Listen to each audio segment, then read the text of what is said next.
Dixie Huey. Oh, God, I love talking to Dixie.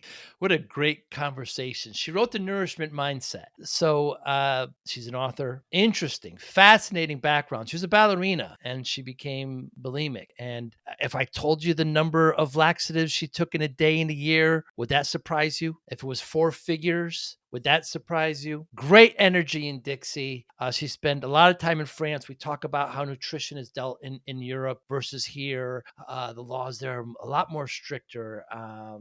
stricter on what they can put in ingredients and labels and etc.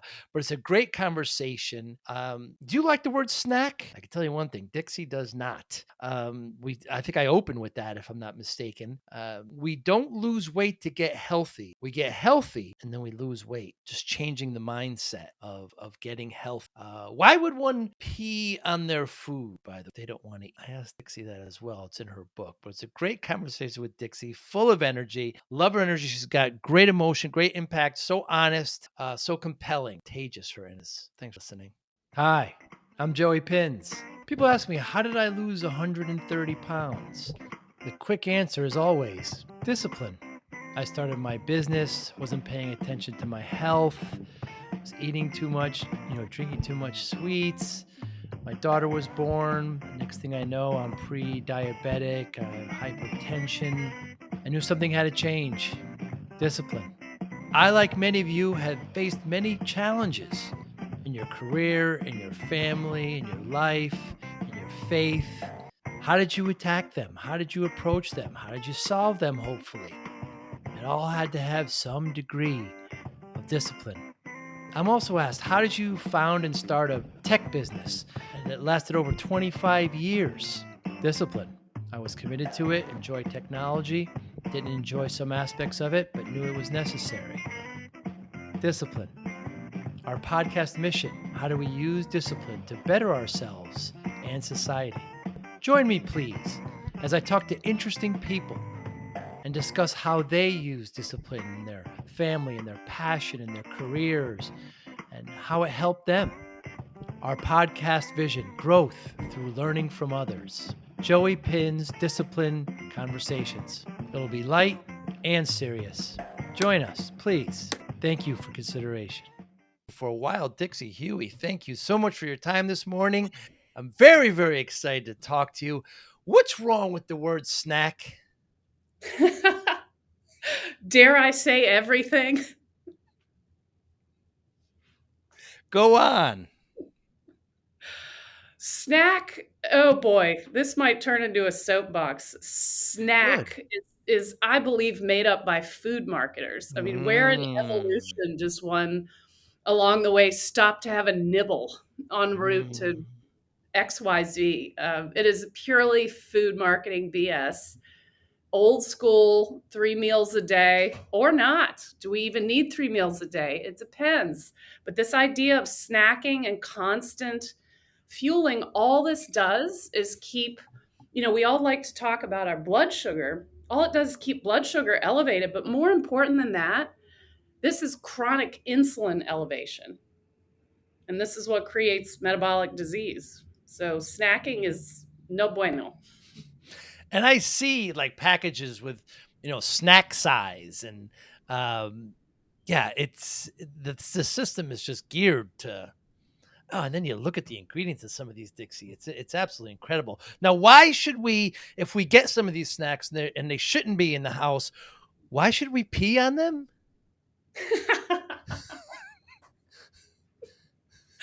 Oh boy, you've been doing a little reading.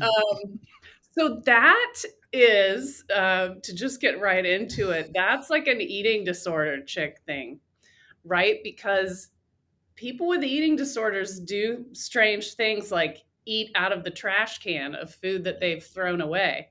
So my joke about peeing on the stuff you throw away, because you could go back into the trash can, but if you were to dump pee on the cake that you didn't want to finish, you probably wouldn't eat it.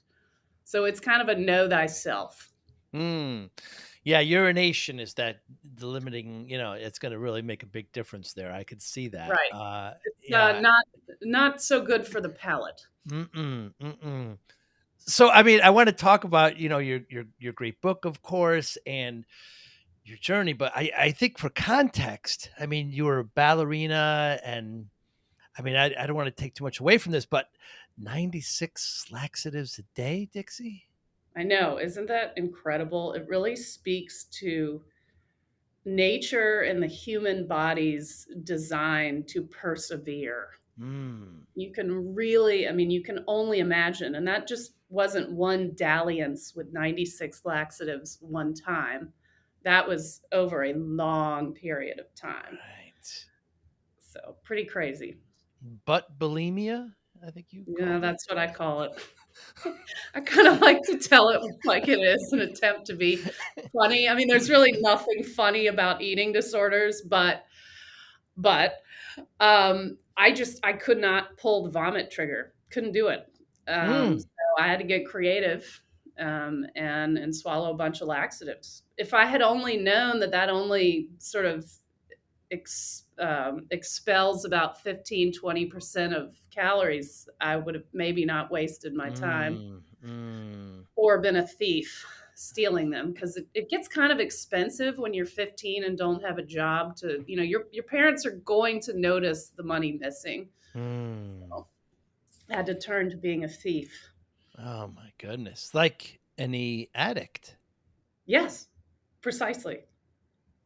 But most addicts, like, they're at least doing something. Now, I'm not going to say cool, and I don't mean to make fun Right, of drug right. addiction, but like at least they are feeling good Mm, while they're doing their drug of choice. Like, you don't feel good when you're swallowing and then suffering the effects of 4 packs of laxatives. There's no fun part, I guess, other than the weight loss on the scale, the high of mm. the low number, if you will. And so what was the moment there, Dixie, that you said, okay, this is just enough? You would think it was like the umpteenth time that I woke up on the floor from passing out due to dehydration. What happened, it was actually someone else. There was a woman. I had been invited to live with this prima ballerina that I greatly admired, and she chose 4 of us, I believe, to come and stay with her and study intently out in the middle of nowhere in West Virginia, of all places. Whoa. And about 3 days in, she noticed that I was eating basically like lettuce with mustard, and sometimes eating other things. And then, there are sounds when you have butt bulimia, notably a lot of flushing sounds. So she figured Interesting. it out pretty quickly, and she said, I will send you home. You must eat what I eat, and I don't want to hear any more toilet flushing in the wee hours of the night repeatedly. So she was on to me, and she didn't mince words. So I actually had to eat what she ate, and I had to follow her rules, because the worst thing for me at that time as a dancer would be to be sent home from this invite only experience. So what happened is, a little bit more slowly over time, I just started to not feel like shit. And I Mm. kind of liked that. So that, it's not to say that I never went back or had some relapses, but that effectively ended it. I guess that's a good way of doing it, isn't it? I mean, excuse me. And the other girls didn't have that issue as well. No, they did not. They were what we would call unicorns. Mm, Some people just have that body. right. That's the best type of person to be pursuing that field. When you don't have the body, but you have the passion and some of the talent, you're in trouble. It's not a very Mm. forgiving field. And do you miss it now, even though it was years ago? It's funny, I get asked that a lot, and for years, no, I would say I did not miss it. And about 5 years ago, when my family and I moved to Florida, and we moved to a place that's known for a lot of retirees. Yes. So the joke here is Marco Midnight, and Marco Midnight is 9 p.m. So my husband and I were out at a nice Italian restaurant, and they had a DJ, and no one was dancing because it was Marco Midnight, and I was just out there dancing by myself, and he was sitting at the bar just like, oh man, I picked a strange one. And at that point, I decided that I would go start taking Zumba classes, which I used to make fun of. So I started fast forward taking Zumba, teaching Zumba, and then I started teaching bar. So there's no twirling or anything in ballet bar, but I've gotten back into it, which is really cool. So I have some of that feeling, and I reserve the right to go take a ballet class. I think that that will happen at some point. You It will reserve the not be right. pretty. Good for you. Good for you. When I see those dancers, I mean, I think of the discipline, and I think of Yes. why don't you like willpower? I like The willpower word. fine, Yeah. but as Jocko Willnick says, that's not going to be there every day when you wake up. It's Right. discipline Yes. that's what gets you there. And I frankly work with people who are struggling metabolically, and it's not uncommon for me to hear someone say rather, I've lost my motivation.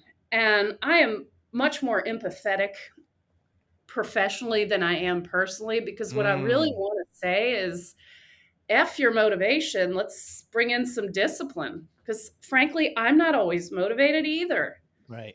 There's not divine motivation, I don't think.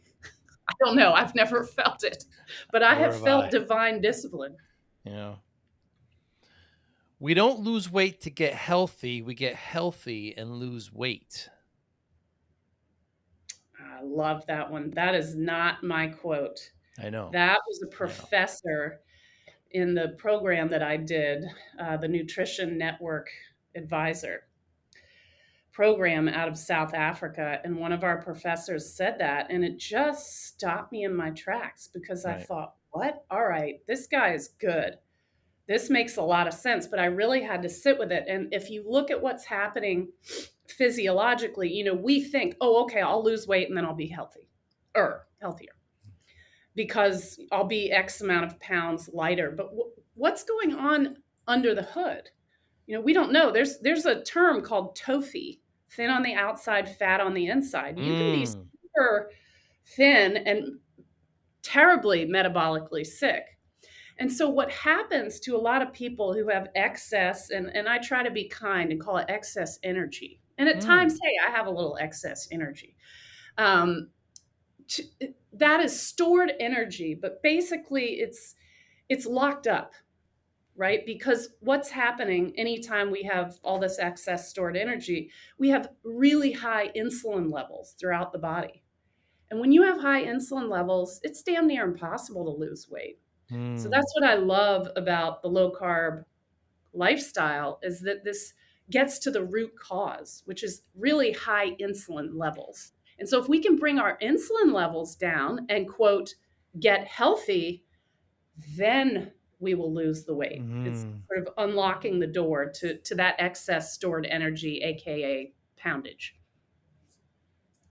Yeah, I know. I heard you talk about how you were training triathlons or triathletes, excuse me, and many of them would gain weight because many of us, I did some triathlons as well. Is that well, I'm working Nice. so hard, I get to eat the extra donuts. I get to slide on the calories, but they could still gain weight.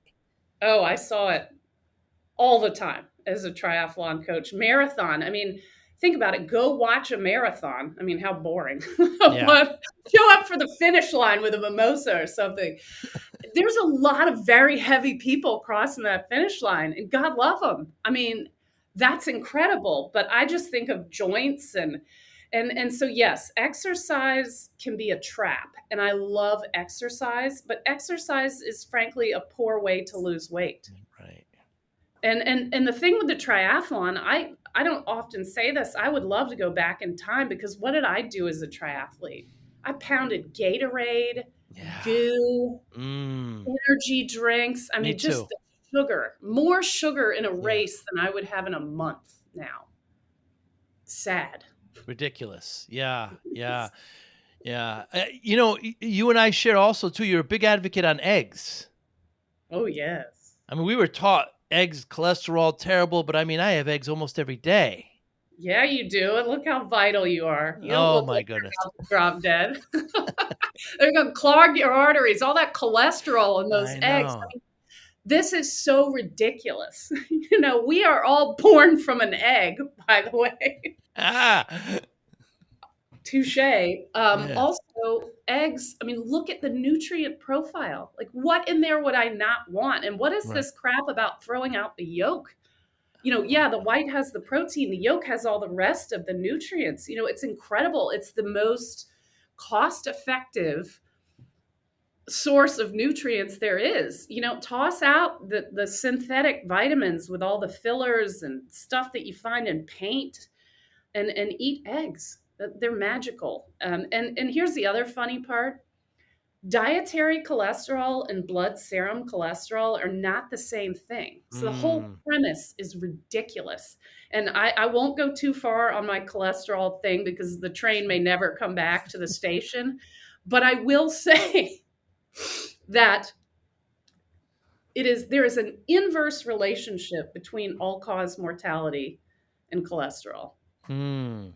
The higher your cholesterol, the longer you live. So all this stuff where we're trying to lower cholesterol, scary.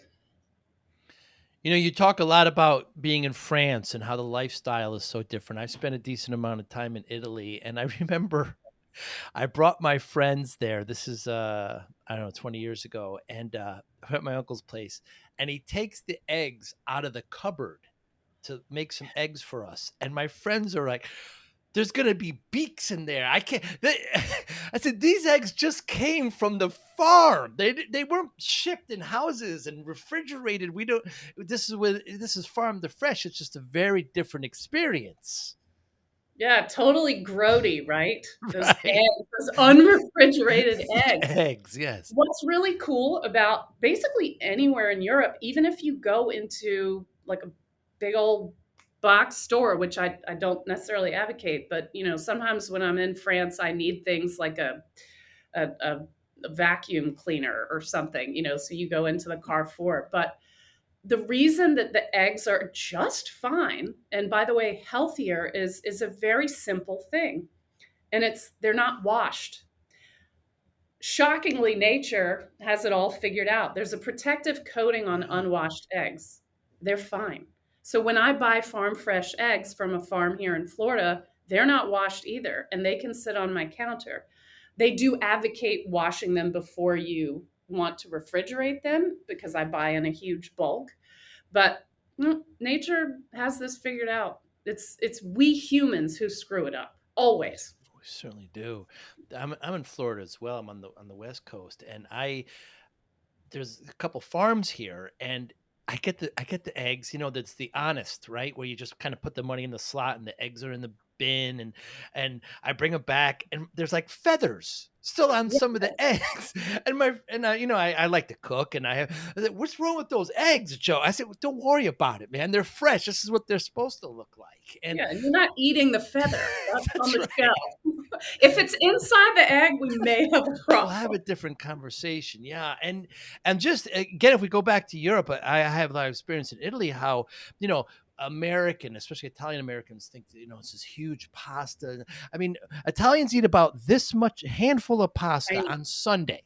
I mean, everything else is greens. There's a lot of fish. There's everything's extra virgin olive oil. Excuse me, there's a lot of citrus in southern Italy. The Mediterranean diet is very different from what Americans perceive as chicken parmesan or these kinds of heavy kind of foods. I'm getting a little passionate here, Dixie. Well, because it's true. I mean, Yeah. it's anytime we in America have imported another culture, and I don't mean people, I mean our version of Italian food, Mm, it's not, it ain't quite right, as we right. Southerners say. So, there is no head sized bowl of pasta unless the whole Right. table is sharing it. That could happen at a Sure. Sunday Family lunch size. that goes on Yes. for 4 hours. Yes. Ditto with Chinese food. Our version is ridiculous. Yes. So and hey, I love America. This is not an anti-America message. No. It just I do have to laugh at us because to get, you mentioned snacking first thing. There's snacking in Europe. Come on. Yeah. No. Another thing about they do over there, and again, this isn't. I've been born here, and I love the country, but they walk everywhere, Dixie. It's Yes. so nice after a nice meal of 3 or 4 hours, and I know that sounds ridiculous, but you're doing a lot of talking and a lot of, and a lot of discussion, and there's passion, of course, and there's slamming The of hands. fists, yeah. But they walk afterwards. I remember distinctly. I'm the oldest son, so I have, I get certain rights. I'm at the head of the table sometimes, and when they ask me how often do I work, and I say 40, 45 hours, a week, they slam their fist down. That's why you have gray in your hair. What are you doing? There's nothing that needs that much time. What's the matter with you, over there? And it's just very different. It is, and that's one of my favorite things. I think the Italians do it best is the evening stroll. Mm. You're in a town in Italy and all the Everything. generations They're all out. are out and everyone is communal. And I mean, it gives me goosebumps. It It's does. freaking 80 degrees here. I shouldn't have Yeah. goosebumps, but it's just, Yeah. it's those little things that they add up over time, and, and that becomes your health and more importantly, your vitality, those little Mm. things. And you even see it in the cities too. You see, girls always walking arm in arm, and Mhm. guys, and you just people just generally they just walk, and it's just the mixing of exercise, even walking. I mean, you're moving your body. What's your feelings on intermittent fasting? You mentioned less than 3 meals a day. I love intermittent fasting, but just as we have said, only a human mammal would screw this up, right? Mm, It kind of reminds me of yoga. What do I think of yoga? Well, I teach yoga. I love yoga. I think it's wonderful, but only in America would yoga become competitive, right? yeah. And that's what I think of intermittent fasting. So, in general, 12 hours, please. We do not need to be eating every few hours. We have already talked about spiking insulin and keeping it high. That's just a digestive break. That's called normal. So everyone should be able to do 12 hours. Now, Yeah. there may be your exception. Someone's on a medication. That's not what I'm talking about. I'm talking about just your standard person. So 12 hours for sure. Now, maybe you can get some benefit for going longer. But as soon as your physiological hunger cues chime in, they are there for a reason. I always say harmonize with your hormones. Why would I want to piss off my brain? Ghrelin, grr, that's the hormone that's saying you need to eat. Me trying to suppress that so I can get to 15 or 18 or whatever competitive, whatever Jennifer Aniston does or my neighbor or my trainer said I should do. No. We don't need to have this like set thing. I think it's good to have discipline, right? And Mm, guidelines, but we also need to, as hippy dippy as it sounds, listen to our body. mm, So where I see people misapplying intermittent fasting is ignoring the hunger cues. And then guess what? Cravings. Duh. mm, Because your mm, brain has just put ghrelin, the hunger hormone, into fifth gear. And now what? That's not harmonizing with your hormones. And as a middle aged woman, this is more important than ever, because as my best friend and OBGYN said to me once when we were talking about perimenopause, her name is Dr. Elizabeth Moran. She's out of Charlotte, North Carolina.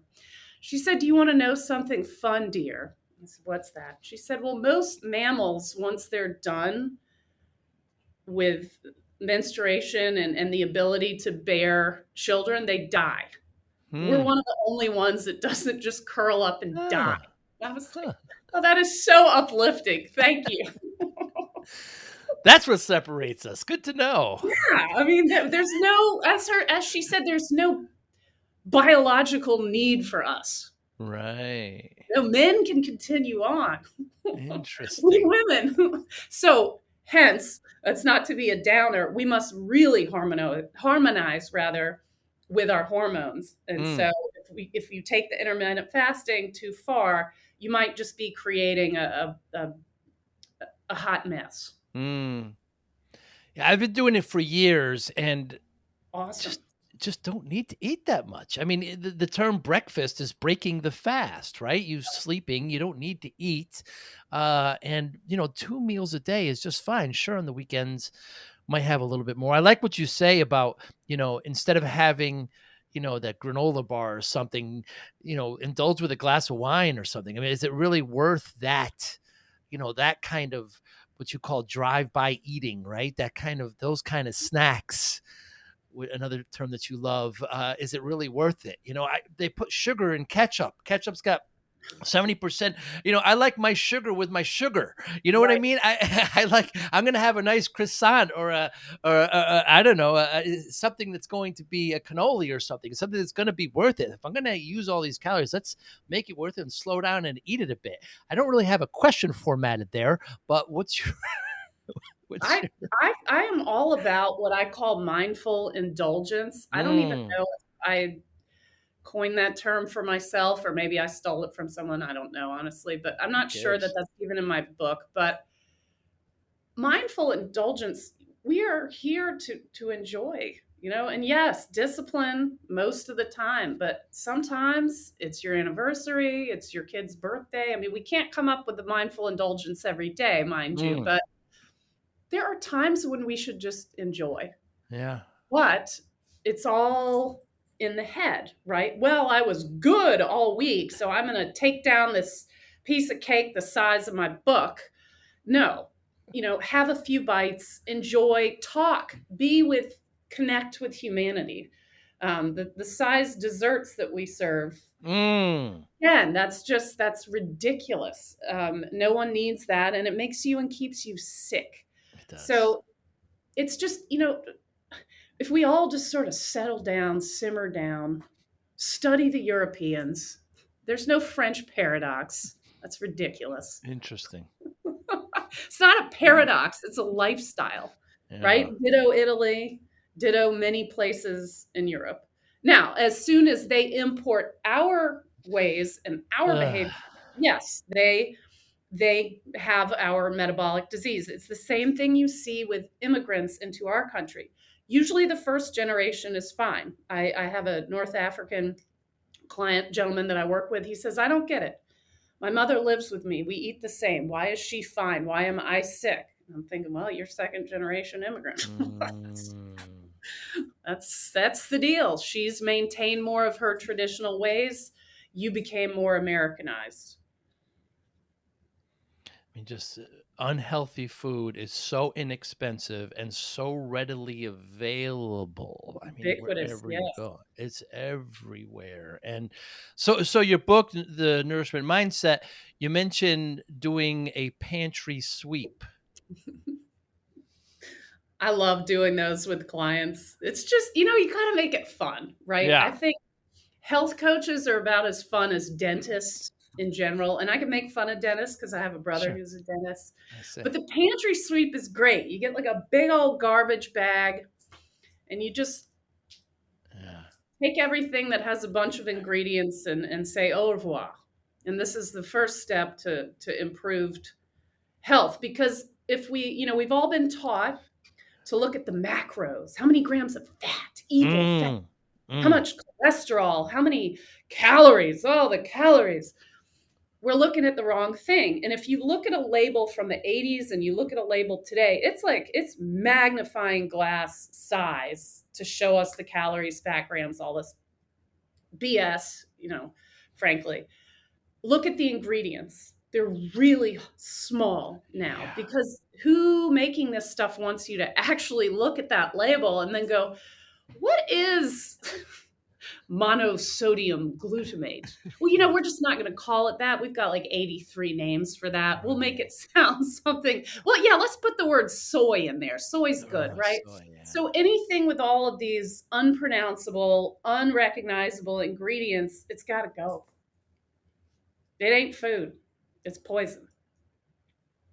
And it'll say modified, genetically modified, right? It'll say GMO on it. I mean, I read so many ingredients, and let's spend a moment, Dixie, on seed oils and Oh, canola. I mean, if anybody saw how those were processed, you would not eat. You wouldn't come close to them. Yeah, it's funny because it used to be pretty easy to find like these old manufacturer videos where they're very proud of how they turned black sludge Yeah, into petroleum. beautiful yellow, Yes. clear, heart healthy oil. There's the air quotes if you're just listening. It is scary. The origin of these oils that are now it's the vast majority of fat consumed in America. I want to say, and I am never known for having like a great memory for facts and figures. I want to say it's close to 80% of the Mm. dietary fat consumed is made of seed oils, most notably soybean oil, which to me is the worst of the worst. But they were chemical solvents. And then, fast forward, boring story, became heart healthy oils. And so they are bleached, they are deodorized. The- would you, I hope we wouldn't eat bleach. That was a joke a few years ago, and Yes, it it wasn't. was COVID. Yeah. But, bleaching and deodorizing your food, and then we humans are worried about the eggs that came out of Right. your family. But we'll eat that stuff all day. Make it make Yeah. sense, Joey. Please make it make sense. So the only oils that I look for are virgin, olive, and occasionally avocado. Would Yeah. you add anything else to that? Any other oils? To me, keep it simple. Yeah. I think coconut oil is Oh, great. Preferably organic. Not That's not for everyone. I get it. You've got to, I'd rather someone eat traditional beef if they can't afford grass-fed beef than right. eat chemical shitstorms. But coconut oil's great too. The nice thing about coconut oil is it can withstand a higher temperature. So with like the Mm. olive oil, you just want to watch the smoke point. But oh my gosh, who doesn't love olive oil? I remember the first time I tried it, I was 16. I was in Italy. Like, what is this golden delight? And oh my gosh, it's like Oh there's no yeah. like tablespoon drizzled. Oh no. It is incredible. That is my favorite thing about Italy. It's just the love affair with this golden delicacy. Yeah, Southern Italy is just full of I cook everything with olive oil. All my friends, why don't you use Northern Italy? It's got more dairy, Right. more cows. They use a lot of butter. I just use olive oil in everything. And sometimes I'll be with friends at restaurants, and they'll say, "Well, I'm going to be healthy. I'm going to eat a salad," and the salad's got cheese in it, and it's got the seed oil dressings. I mean, at the very least, I mean, a hamburger and fries may be less calories than what that big salad has. So I guess my advice for that was just if you're going to do that, maybe just do the olive oil and vinegar where you're going to mix it yourself. It's because that the dressing Especially has got everything. dressing, you might take a salad that has some good nutrients on it and then cover it with industrial sludge. Yes. Ah, why? But people don't know. And worse than that is that the American Heart Association brands these things as heart healthy. But Right. most people don't know that the American Heart Association was founded by a certain company that rhymes with Doctor and Ramble. Ah, I'll take a And moment to figure that out. right. It's amazing to me. It's just these simple things. I was just at a store yesterday, and I think I'm the only one looking at ingredients. I don't know. I don't, and I'm getting older. I can't see as well, so but it's Yeah, just I bring want like readers. I know. I almost want to take a picture of it and I can magnify it on my phone, but then I'll just look like some kind of creep. But the thing is, I just can I have less than 10 ingredients and Zorbim gum and all these So stuffs that it's just trying to really bring it back because what we put in our body, what are the food is medicine. So what do you want the reader to walk away with when reading Nourishment Mindset, Dixie? ugh, my dream would be to read that and feel inspired Mm, to nourish oneself. Really. I mean, I spent so many years depleting myself, And then after I, quote, recovered from an eating disorder, I was still just doing the calorie math all day long, every day. It was a mentality of restriction and a mentality of a tightrope, right? So you're on this tightrope, calories in, calories out. Oh my goodness, need to run extra mile tomorrow. Never mind that my Achilles tendon's on fire. Run Uh, anyway. This we are not mathematical equations. The human body is fascinating. We can, if you go and do a huge workout, your body is actually, and I'm not saying don't do a huge workout, but your body's going to try to burn less energy throughout the day. So someone who does a huge workout and then sits at a desk all day, it depends. Everyone's got to find what works for them. mm, mm. But the point of that is your body will up and down regulate your metabolic rate. And there are a myriad of factors that can contribute to that. So it just we are all more complex. We do not need to count calories. Now that being said, say that's helpful for someone and they're in great metabolic health, excellent. But I counted calories for from 10 to about 36. So I have a good quarter century of calorie counting Wow. and I don't miss it. As do I, as do I. Just built in, I just round numbers because, yeah, when I was trying to lose the weight, I paid extra attention as to what, like the difference between a bagel and a donut.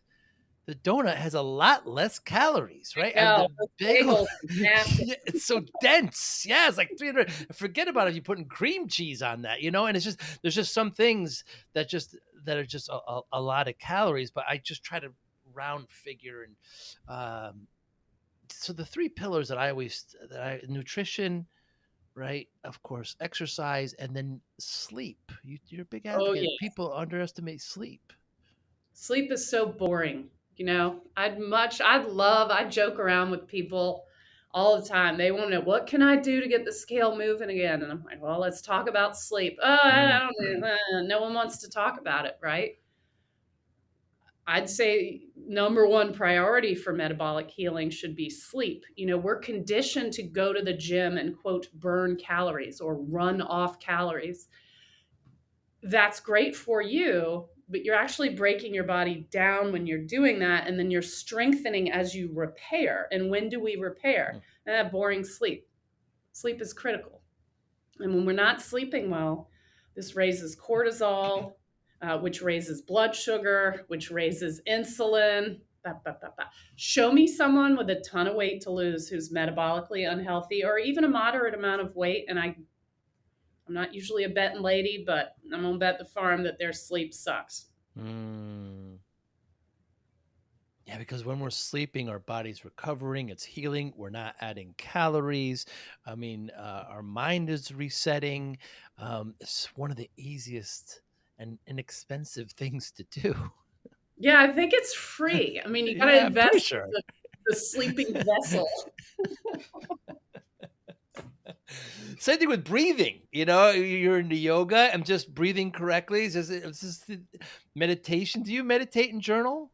Where are you with that, Dixie? I am not a journaler, which is funny because I love to write. Hmm. But well, I just told a lie. I Uh-oh. About twice a year I will make entries in two journals. One is one that I started when my kid was in the NICU. He's now 10. So I write him entries, if you will. It used to be every month. It's probably every 6 months now. So that's a form of journaling, just what's going on in our lives. Right. Yeah. And it's fun to peel back when, he has a birthday or something. And then I have one that I keep that's more for myself. So I guess I do. It's just like a twice a year habit, right? Hmm. It's like the annual house clean out and purge. Us former bulimics love purging, and that's the only like healthy purge. But yes, meditate. Yes, I meditated this morning. I for years resisted meditating because I'm hyper. I'm Tigger. I am. I and I resisted the thing I needed most. And it's because I knew I couldn't be still. I knew I wouldn't be able to free my mind of thoughts. It was actually a therapist who told me, well, why don't you try walking meditation? Or why don't you just try sitting still for 3 minutes? Mm, It doesn't have to be this thing. It doesn't have right. to It's be this deep. Yeah, you're right. production. Right. We Right. don't nourish ourselves at a table. We don't have to be Julia Child. I mean, God love her. Like you can set a simple, many of the evening meals in Europe are very simple. Yeah. So the meditation can be very simple too. I mean, we don't even have to call it that. We can Right. just do what rednecks do. Just sit on the porch, rock in the chair. Redneck Well, there's meditation. nothing wrong with Do that. you If it's meditate? too I do, and it's taken me a while to get where I am, and it was a little woo woo in the beginning, Oh right? yeah. And and it's and it was I had it assisted, now I'm unassisted, but I just close my eyes for a little while. I mean, Right. people, come on. Like we talked about being free. I mean, I also like, I like to kind of ground my feet a little bit. I know that sounds woo too. I like to go outside and just be in the grass with my feet and kind of walk around a bit and keep my eyes closed and think. And I don't know, 5-10 minutes. I mean, what's the worst that could happen? I get looked at. I don't know. I find it refreshing, and we move on. Yep. I do that a lot most days, and I did get something in my foot. But Oh, but that's like one time after at right. least 5 years of living where I live, barefoot every day, walking the dog twice a day. I know the neighbors think I'm weird, and I am weird, so it's fine. Good. But I Yeah. love it. We need to ground. We need to, this is why if we all think of how great it is to walk on a beach, just how awesome it feels to put your feet in the sand and walk on the beach. Mm, That's grounding with the right. earth. That's electron exchange. These shoes and indoor environments, we don't get any of that. We're meant to ground with the earth. And it's to me, we talked about sleep. The thing, we know not to consume blue light before bed. We should know not to eat before bed, despite Mm, food marketers recently coming out with a cereal. I don't know the name of it, and I wouldn't want anyone to get sued, but it's basically a cereal marketed for a pre-bed meal. I mean, come on. We know these things, right? That doesn't make any sense. You cannot rest and digest at the same time. But what no one talks about is the first key to a good night's sleep is what you just said. Get outside and ground with morning mm, light. Just take in the, the sun. And I realized not too long ago that I had some tweaks I could make. I'm pretty much blind. So I either have on contacts or glasses. I need to take off my glasses with their fancy, turn into sunglasses transitions and sure. actually look with my naked eye at the sunrise. Nice. Some of these simple things, Dixie. You mentioned cereal. Boy, that cereal aisle, when you get any Oh, cereal and look at those ingredients, we talked about salad dressings before. I mean, every once in a while you'll see a salad dressing that has olive oil, but then they're adding, the corn sugar, the corn syrup and that ranch dressing, the most popular one ever. I yeah. forget the manufacturer. It's not actually food. They can't say it's food. It's so processed. And cereal, yeah, and cereal. Cereal is food. Mm-mm. I, I haven't eaten cereal, and I don't know. You just look at that, the ingredients in there, and and then it's very, very frustrating. Once you're a bulimic, are you always a bulimic? Is it like alcoholism? I don't think so. You don't have I mean, tendencies. You don't. maybe some people do. I do not. I would say I know that I relapsed for a little while in college. I think when I was a 20 something living in San Francisco, one or two times I took, at the time my tolerance had gone down, so I only needed to take a handful of laxatives. Good for you. A lot cheaper then, and I didn't have to steal them because I was making money. But I mean, it's been 20 years. Um, so I'm very grateful for that, Mm, right? But I firmly believe that it's from nourishing my brain. That mm, those behaviors are, in my opinion, there's some obsessive compulsive stuff there, but it's really a cry for nourishment. Right. You know, when you begin your first diet at age 10 and you're supposed to be growing, Whew. lucky I wasn't stunted rather. Mm, mm, You know, you're just, again, we always talk about calories. We need to start counting nutrients, mm. right? Because when you look at this through the lens of nutrients and nutrient deficiencies, all of a sudden we're playing a different game here. And that's where we really need to be looking. That's why you and I talked about looking at the ingredients label Mm, over the calorie label. And just to get back to the cereal to me is a lot like seed oils. mm. Folks can look up extrusion. You know, think of the shapes of cereal. Like that's obviously not found in nature. Look up what is done to the nutrients to make those shapes. Ugh. That should be the end of your love affair with cereal. Yeah, I remember hearing once even you talked about the difference between the 70s and 80s and now. Even like Coca-Cola, when that was first kind of introduced, they were like little 8-ounce bottles, there were, and now there's these Great. big gulps that are 60, Right. 70 ounces. And nowhere is that flavor found, by the way. But, I have a cocktail, I have a little Coke. The 80-20 rule, 80% of the time we're doing Yes. well and 20% you fall. I mean, you just got to stay stay healthy and do your best. Yes. And I should say, you know, I think some people think, oh, you're a health coach. You know, I do not live on health coach hill. Mm, I do prioritize with discipline a lot of health promoting behaviors. But as I've said before, on a boating Sunday, there's a favorite restaurant we boat into. I freaking love gator bites. I know what those are fried in, cool. Yeah, yeah. but I'm going to have a few gator Yes, you bites, are. a couple glasses of Sauvignon Blanc, and get my Nothing wrong with that. sunshine, Good for and you. I'm going to have a good time, and I'm not going to worry about it. I do. So it's really what you just said. It's Yeah. coming up with a balance. We cannot, you know, you can develop another type of eating disorder. I'm forgetting the name of it, but basically, where like you're afraid of food because you know too much about the ingredients and Mm, it's a new mm. thing, right? And again, only a human mammal could do this. Yeah. Um, but it's balance. We gotta this the same gal that I mentioned that told me that basically postmenopausal women have no evolutionary benefit or thing to offer. She says it really well. Just get a B. Just get a B or a B plus, and Huh. every Huh. be a B wife and a B mom, Yeah. Yeah. B workout person and a That's B good attitude. nutrition, and you're going to be great because if you strive for all A's and everything, no one's going to want to hang around you. So you're going to have an F in terms of your community and your friendships because you're going to be totally obnoxious. I So I like love that. that, right? It's okay. You don't have to be a perfect Right. honor roll student in every Everything. place in your life. I like that a lot. Yeah, speaking of balance, so I started my business. I'm in the tech field, as you mentioned before, uh, in the '90s. So I was in my 20s, and I was working way too hard, 14-hour days, getting all my Italian relatives Of upset with course. me, of course. And there was no balance. There was lots of pizza, there was lots of soda, there was lots.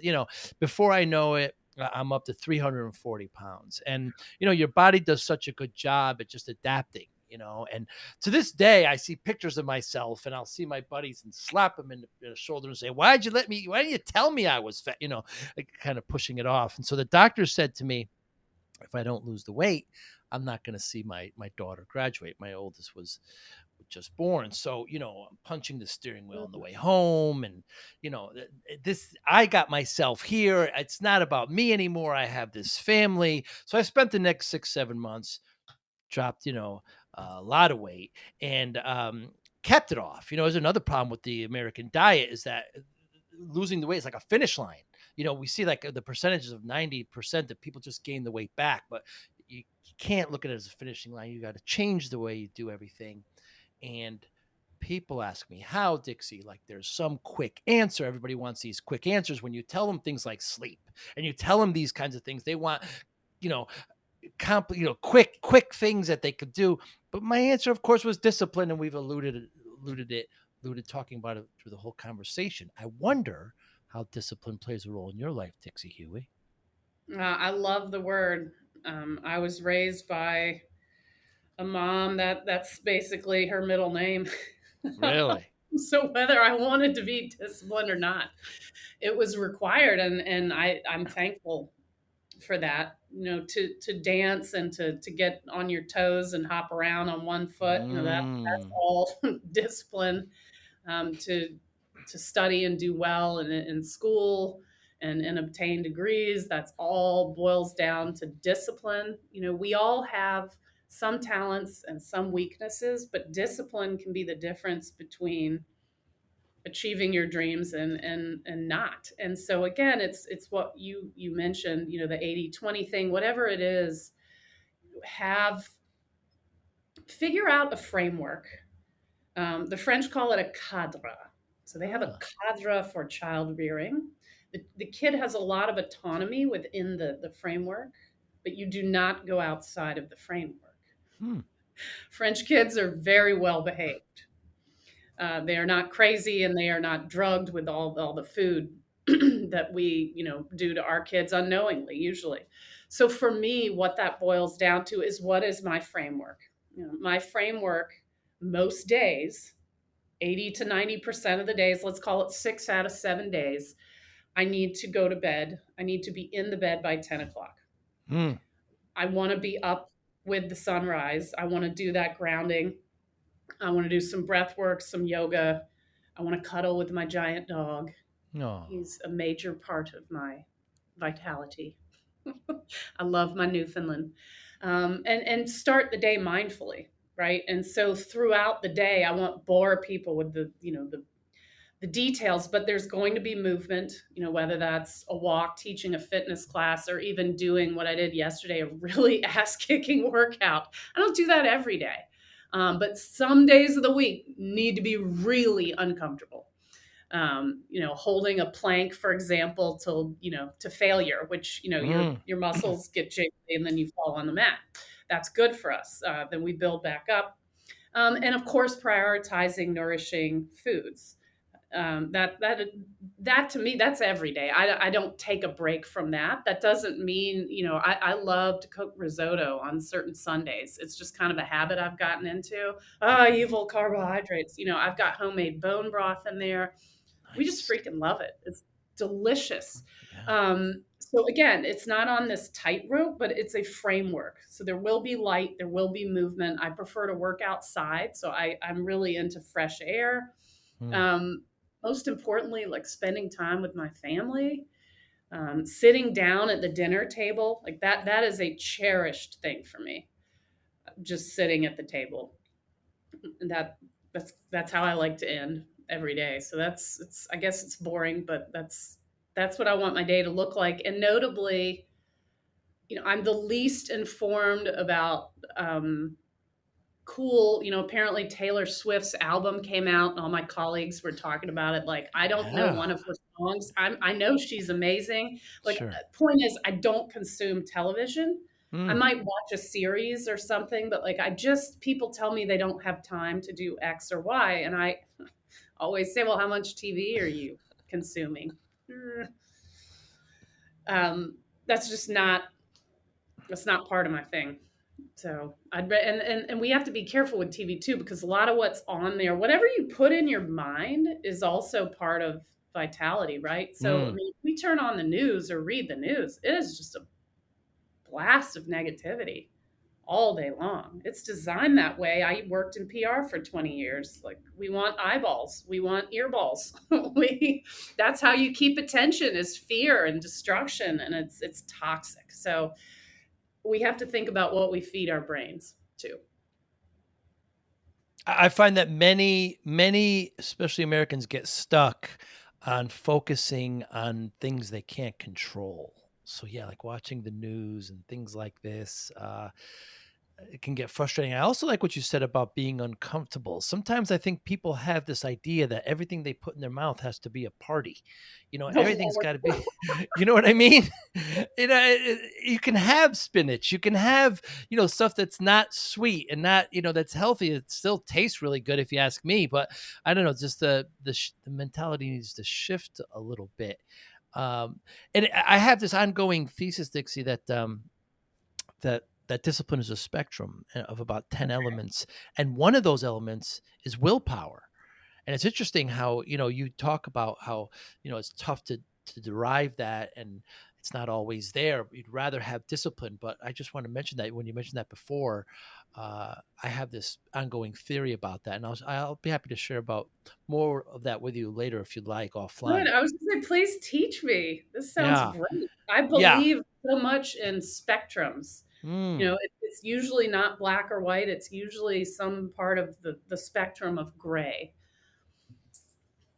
Yeah, it's very true, because I have two daughters. One's very much an artist, and there's her life is full of gray, and then the other is a biologist. She studies Ah, virology, and everything is black and white with that young lady. And it's just, there's yes and no answers, and she's math and she's science, but of course there's other areas where she's not. But it's amazing to me how they can just both be right. Uh, what motivates you, Dixie Huey? I should be able to answer that, Joey.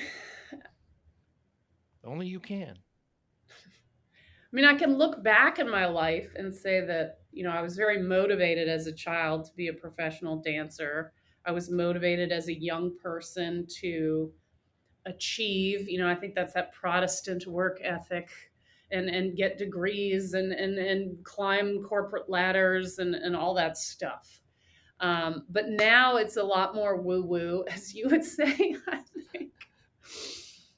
Ever since, and I wouldn't say it's necessarily, I'm not going to say it's my son. It was this corner that I turned, but that's Mm, certainly mm, bringing a life into mm. this planet will change you. It's supposed to change you, but it really is to enjoy the moments of each day. That doesn't mean that every moment of each day is enjoyable. I can have a blowtorch day. I do have Mm, blowtorch mm, days. I mm, have hard days. I have days where I'm just mad, but not the entire day. mm. So, really, I guess what motivates me is trying to cultivate presence and just sort of just being and letting life unfold and all of its twists, turns, challenges. I think when you get to, when you're in your 20s, it's a little bit different. There's a lot of striving, a lot of reaching. And here in my mid 40s, my family and I have had things that happened that, we thought were disastrous that turned out to be gifts. Hmm. Um, so again, as woo woo as it sounds, just being fully present, living in the moment, being vital, and contributing, and just, I don't know, appreciating each day. It's not a really inspired answer. No, it's a great answer. Yeah. Cultivating presence. Your approach to your nourishment mindset, your book, is it more art than science? Ooh, it's definitely both, because the science part is the nutrient Right. richness, right? That's your biology daughter's. It Yes. either is nutritious or it's not. It's not. Yes. Burn. The gray part, your artist daughter, is what I call the pleasures of the table, right? So if we're that like health coach hill dietitian type, that's the nutrients, but to me the missing piece of the metabolic puzzle is the pleasure of the table. And that's what I learned in the wine industry, particularly in Europe. It's what you said. Mm. It's sitting down for 3 or 4 hours, sipping wine, banging hands on the table, letting the conversation go in all Yeah. different directions. I mean, you want to talk about cultivating presence. Like, you're just Mm. there, you're in the moment. It's magical, right? And you're nourishing yourself. So every night doesn't need to be a dinner party, but to me, that's what really separates us as humans, right? Our unbelievable ability to just screw everything up when it comes to food, but also our ability to turn that around and sit down at a table and commune. Because Mm, that's, we've talked about the sleep and the movement, the nutrients, and da da da. But when you look at, say, it's popular to talk about the blue zones, right? And I won't go into what's mm, the issues I have with the way it was studied, but the huge takeaway for me of the blue zones is the aspect of community. mm. And when we're lonely, we're not healthy. Right. So it's that the nourishment mindset is about enjoying those moments at the table and really trying to cultivate tableside pleasure, because Mm, food for a lot of people has become a source of fear, anxiety, negative things. It right. should be the most joyful aspect of our day. How do you measure success, Dixie? Ooh, it used to be with degrees and dollars, Joey. Right. Yes. And now? Now it's freedom. Yeah. Am I pursuing the things that bring me joy? And that can include hard work, but am I living a life that will look back on and say, I'm really glad I did it that way? Freedom and integrity. Mm. How about you?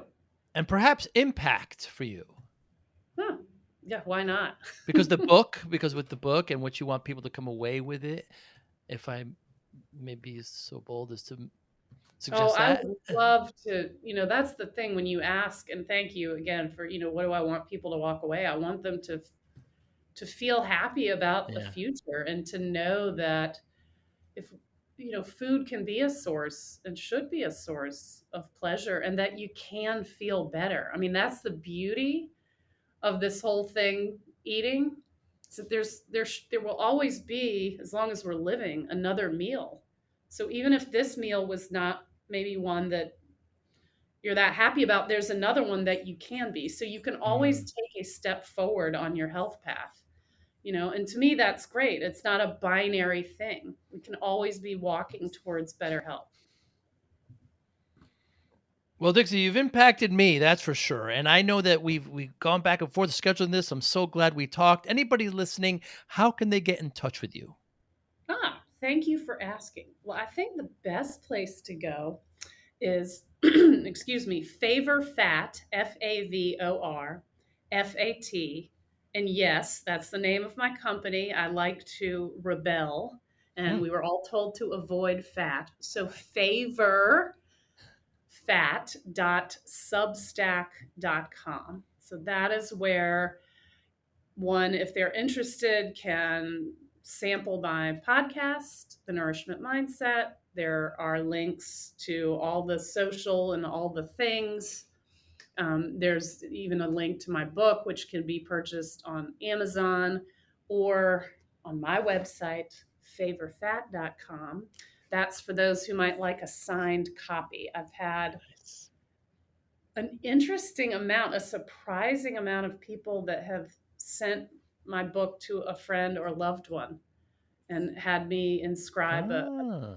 hopeful or inspiring message, and it touches my heart every time. And I will say, I've had people, particularly in my local community, come up to me. It tends to be in a fitness class that said, I read your book. My A1C is down Ah. a percent and I don't have to take X anymore. It's like, and the lightness in the way they're carrying themselves, and they're proud of themselves, because guess what? They did that.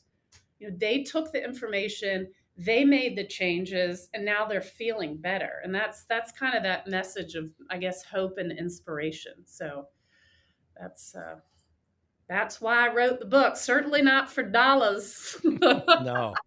No, no. I will make sure to put your website up. You've got Instagram, you've got YouTube, the Amazon link, Substack, and I really appreciate it. When I'm down in your neck of the woods there, perhaps we'll all get a cup of tea together. I love that. or a glass of Italian something. Ah, even better. Even better. You be well, Dixie. Au revoir. Au revoir, santé. Thank you for listening and or viewing Joey Pinn's Discipline Conversations. Please share this episode with one or two of your friends who you think may benefit from the episode. Our website, www.joeypins.com. There you'll find lots of resources and you could join our mailing list. Please follow us on all our social media, Instagram, Twitter, and Facebook. Podcast information, the video version of our podcast is on YouTube. Please subscribe. Audio is on all major podcasting platforms. Please follow them. And if you like it, please consider giving 5-star rating. Would really appreciate that. Would you like to financially support the podcast? You can go to our Patreon site. Consider $5, $10, or $20 a month. There's all kind of plans that we have there. There's like a one-time payment. What is this podcast episode worth to you? $25, $50, $100, $500, $1,000, $5,000. You be the judge. You can go to our PayPal account to do that as well. Thank you again for listening or watching Joey Pinn's Discipline Conversations.